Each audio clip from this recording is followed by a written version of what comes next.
اور لکھا ہے کہ قریش مکہ نے اسی لیے بیت اللہ کا دروازہ بھی اونچا بنایا تھا تاکہ عام آدمی بیت اللہ میں داخل نہ ہو جائے. ہمارے پاس اونٹ ہیں، جانور ہیں، ہم اونٹ بلند ہو سکتے ہیں، یہ نیچے کے درجے کے لوگ ہیں. خانہ کعبہ کا دروازہ بھی اس لیے اونچا بنایا تاکہ عام آدمی بیت اللہ کے اندر داخل نہ ہو سکے. یہ قریش اپنے آپ کو قریشی ہونے کی وجہ سے اپنے نسب پر فخر کرتے تھے، تعصب تھا، اور لوگوں کا باقی قبیلوں کا یہ ذہن بنا دیا تھا کہ ہمارے قریشیوں کے کپڑے پہن کر طواف کرو گے تو طواف ہوگا، اور اگر ہمارے کپڑے تمہارے پاس نہیں ہوں گے تو تمہارا طواف بھی نہیں ہوگا. چنانچہ غیر قریش جب مکہ المکرمہ میں بیت اللہ کا طواف کرتے تو مکہ کے قریشیوں سے کپڑے مانگ کر پہن کر پھر بیت اللہ کا طواف کرتے، اور اگر کسی جا ان سے خریدتے اور اگر قریش مکہ کے کپڑے کسی کے پاس نہ ہوتے تو وہ پھر کپڑے اتار کر ننگا ہو کر بیت اللہ کا طواف کرتا. دن کے وقت میں مرد کرتے، رات کے وقت میں عورتیں کرتے. اس حد تک اپنے آپ کو بڑا سمجھتے تھے قریشی کہ بیت اللہ کے طواف کے لیے بھی اپنے کپڑے ضروری سمجھتے تھے اور لوگوں کا ذہن بنا دیا تھا. یہ صورتحال تو عرب کی تھی، یہود و نصارہ کی تھی. ذرا میں ایک نقشہ کھینچ رہا ہوں. حضور علیہ السلام جس دور میں آئے تو پھر پتہ چلے کہ حضور نے کیا تعلیم دی، اس کی اہمیت کیا ہے. ایران اس زمانے کی ایک بڑی طاقت تھی. آپ نے سنا فارس و روم، فارس کو ایران بھی کہتے ہیں. روم اور ایران، یا یوں کہہ لیں روم اور فارس، اس وقت دنیا کی دو سپر طاقتیں تھیں. اور ایران کا یہ حال تھا کہ تمام ایران کے لوگ عوام اپنے شاہی خاندان کو اللہ تعالیٰ کا خاندان اور اللہ کا کنبہ سمجھتا تھا، نعوذ باللہ. اور شاہی خاندان جو اس زمانے کا بادشاہ تھا وہ اپنے آپ کو اتنا اونچا، اتنا تعصب، اتنا فخر، اتنا تکبر اپنے نسب پر کرتے تھے کہ ایرانی ان کو اللہ کا کنبہ کہتے تھے. اور شہنشاہ ایران جو ایران کا بادشاہ ہوتا اس کو انسانوں میں خدائے لاسانی، کیا کہتے ہیں؟ خدائے لاسانی. انسانوں کے اندر خدائے لاسانی اور خداؤں میں انسان لافانی کہا کرتے تھے. خداؤں کے اعتبار سے کہتے تھے یہ نہ ختم ہونے والا انسان ہے شہنشاہ ایران، اور انسانوں کو کہا کرتے تھے یہ وہ خدا ہے جس کا کوئی ثانی نہیں. نعوذ باللہ من ذلک. ہندو انہوں نے انسانی برادری کو 4 حصوں میں، 4 طبقوں میں تقسیم کیا ہوا ہے. سب سے اونچا طبقہ، اور یہ آج بھی ان میں موجود ہے، برہمن.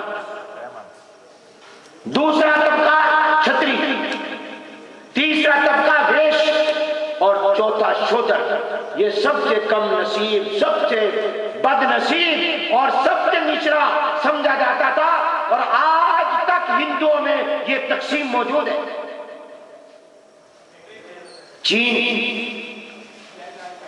یونان، روم، یہ قریب قریب کے تمام علاقے نسل پرستی کی لعنت میں اور قومیت پرستی، خاندان پرستی، اپنے نسلوں پر تعصب اور فخر کی لعنت میں مبتلا تھے.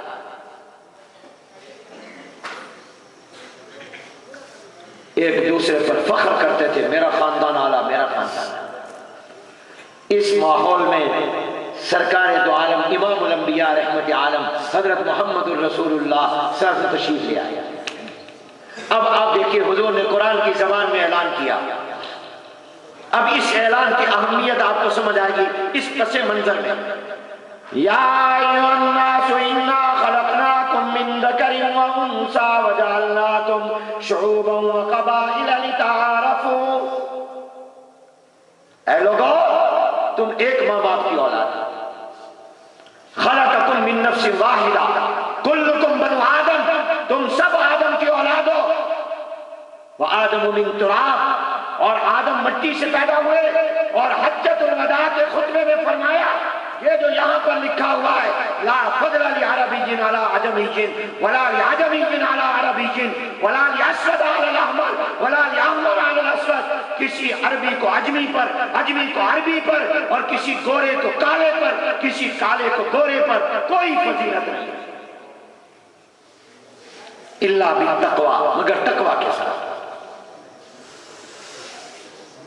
فرمایا تمہارا باپ بھی ایک، تمہارا رب بھی ایک۔ اللہ نے یہ آیتیں اتاری سورہ بقرہ میں دوسرے پارے میں، ثم افیضوا من حیث افاض الناس واستغفروا اللہ ان اللہ غفور رحیم۔ اے قریش مکہ، مینا سے واپس نہ آ جایا کرو اور یہ بہانے مت بناؤ کہ ہم تو بیت اللہ کے چوکیدار، چابی بردار، مجاور، محافظ، لہذا ہم حرم کی حدود سے باہر نہیں نکلیں گے۔ لوگ عرفات جا کر حج کرتے ہیں، تم بھی عرفات میں جایا کرو، وہیں جاؤ تم بھی، وہیں سے لوٹو جہاں سے باقی لوگ لوٹتے ہیں۔ اور تمہارا اپنے آپ کو بڑا سمجھنا یہ گناہ ہے، اس پر استغفار کرو، اس کو اللہ نے گناہ قرار دیا۔ تم اپنے آپ کو ممتاز سمجھتے ہو، اپنے آپ کو قریشی، باقیوں سے اعلیٰ سمجھتے ہو، تم بھی وہیں عرفات جایا کرو جہاں پر باقی لوگ جاتے ہیں، تم مینا سے واپس مت آیا کرو۔ دوسری عادت ان کی یہ تھی، جب طواف کر لیا، مینا کا وقوف، مزدلفہ کا وقوف عرفات کا ہو گیا، تو مینا میں اکٹھے ہو جاتے، مشاعرہ کرتے، مجلس قائم کرتے، شعروں میں اپنے آباء پر، اپنے اجداد پر فخر کیا کرتے، میرا فلاں باپ تھا، میرا فلاں دادا تھا، اس کے اتنے کارنامے، اس کے اتنے کارنامے، ہر ایک اپنے خاندان پر، اپنی قوم پر، اپنے آباء و اجداد پر فخر کیا کرتا، ان کے کارنامے بیان کیا کرتا۔ اللہ نے قرآن میں آیت اتاری، فرمایا اپنے باپوں اور ان کے کارناموں کو مت بیان کرو، مینا میں حج کے بعد جب تم اکٹھے ہو تو اللہ کا ذکر کیا کرو، تم سب جس کی مخلوق ہو اس کو یاد کیا کرو۔ پر ایک بڑی پیاری تفسیر بعض مفسرین نے اس کے بارے میں فرمائی، بڑی پیاری ہے۔ ایک معنی تو یہ بیان کیا کہ تم اپنے آبا کا جتنا ذکر کرتے ہو اتنا بلکہ اس سے زیادہ اللہ کا کیا کرو، کذکرکم آباءکم او اشد ذکرا۔ لیکن ایک قرآن بھی سمجھا کرو، ایک اس آیت کا مطلب بڑا پیارا بیان کیا۔ بعض مفسرین نے فرمایا اللہ نے انسان کو اس کا بچپن یاد دلایا کہ اے انسان، تم بچہ جب تھا تو تم ہر وقت کہا کرتا تھا امی امی، ابا ابا، ابا ابا، امی امی، ابا ابا، امی امی، اور تجھے کچھ نہیں آتا تھا۔ آج کل بھی بچہ جب ہوتا ہے ایسا ایسا ماموں، چاچا، دادا، تایا بعد میں کہے گا، پہلے کیا کہتا ہے؟ امی ابا، سب سے پہلے امی امی کہنے لگتا ہے، مما مما، بابا بابا، ابا ابا، پھر کہتا ہے۔ عربی میں کہتے ہیں یا اب، یا اب، اے میرے ابا، اے۔ عربی زبان، آپ اپنی زبان میں کہیں گے نا ابا، تو عرب کا بچہ ہو تو وہ کیا کہتا تھا؟